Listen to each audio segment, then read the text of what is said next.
During World War II, when coal and firewood were rationed and winters were harsh, families across Europe had to get creative to stay warm. They didn't have access to modern heaters or endless fuel supplies, yet they managed to heat their homes effectively using something so simple that, honestly, most of us have sitting in our gardens today: ordinary clay bricks. These weren't special or high-tech. They were the same bricks used to build chimneys, ovens and garden paths. What made them remarkable was how they were used. Through careful heating and smart insulation, World War II families learned to turn bricks into long-lasting thermal batteries that radiated warmth for hours. Let's look closely at how this worked, why it was so effective, and how you can apply the same principle in your home or garden today. The secret was in how bricks store and release heat slowly.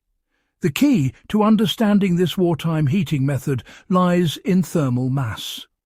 Bricks, especially those made from dense clay, are excellent at absorbing heat and releasing it gradually over time. This principle is simple.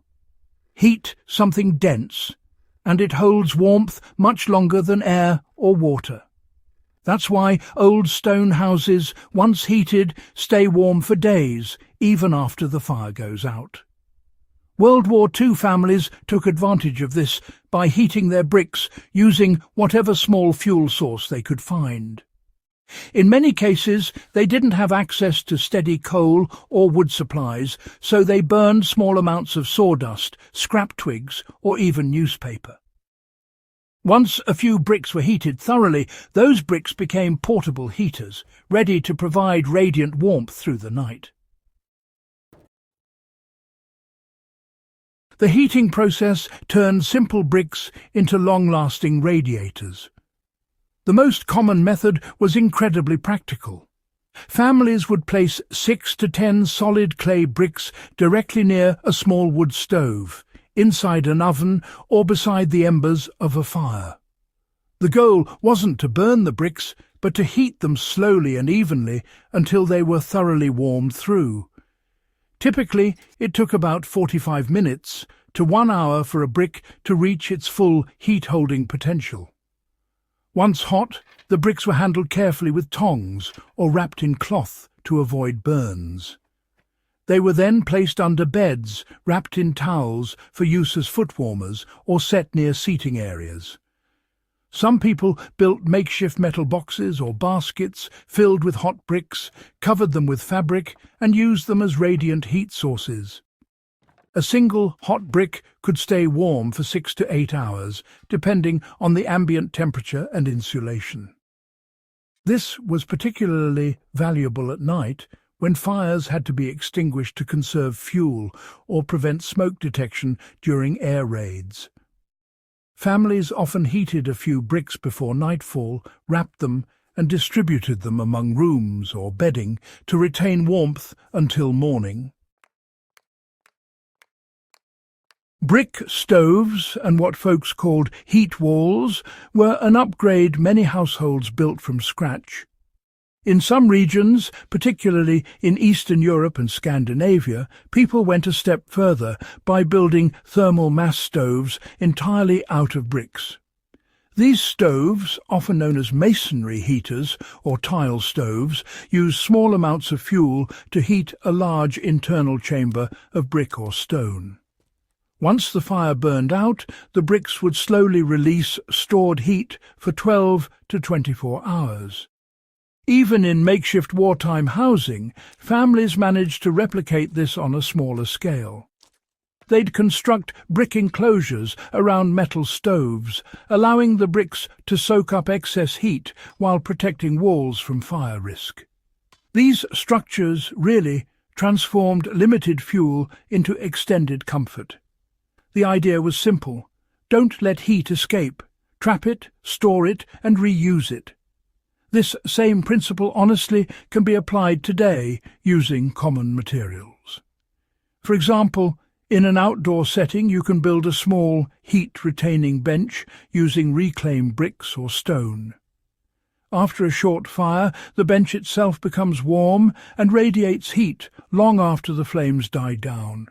Ideal for greenhouses, sheds, or evening garden gatherings. Moisture management was essential to keep bricks effective and safe. One critical lesson from the old-timers was that bricks must be completely dry before heating. Wet or damp bricks can crack or even explode when rapidly heated due to steam expansion. That's why families during the Second World War stored their heating bricks near stoves or hearths throughout the year. A dry brick is not only safer, but also holds heat more efficiently.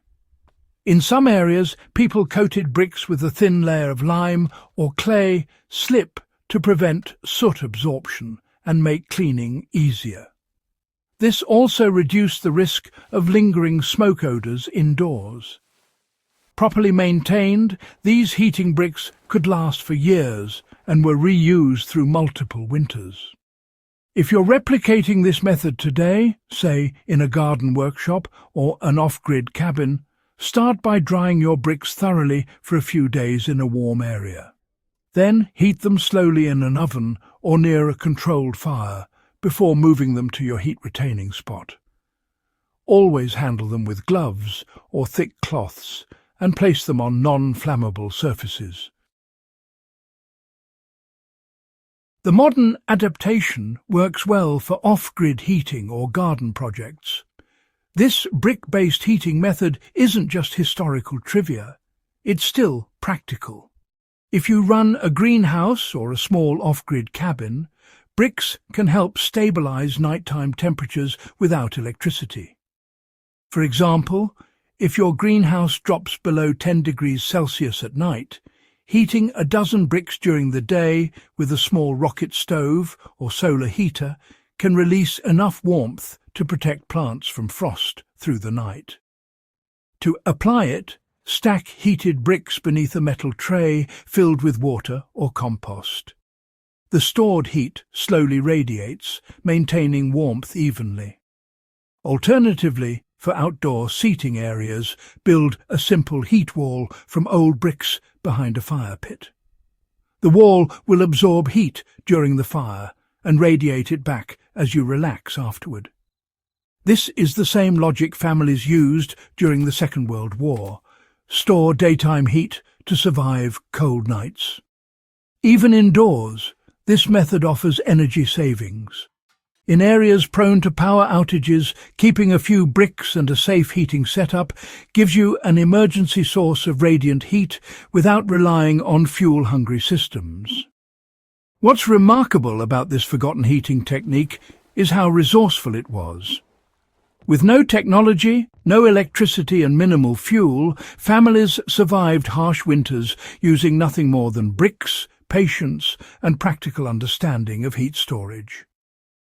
It's a reminder that sustainability doesn't always come from innovation.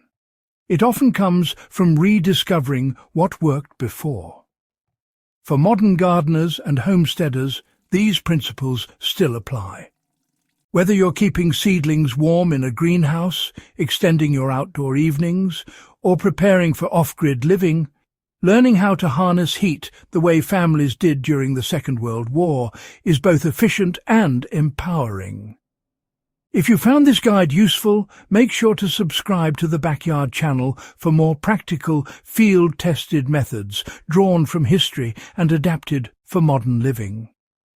Share this video with others who value resourceful, low-cost solutions. The knowledge that kept families warm in the toughest times can still serve us well today. And it starts with something as humble as a brick.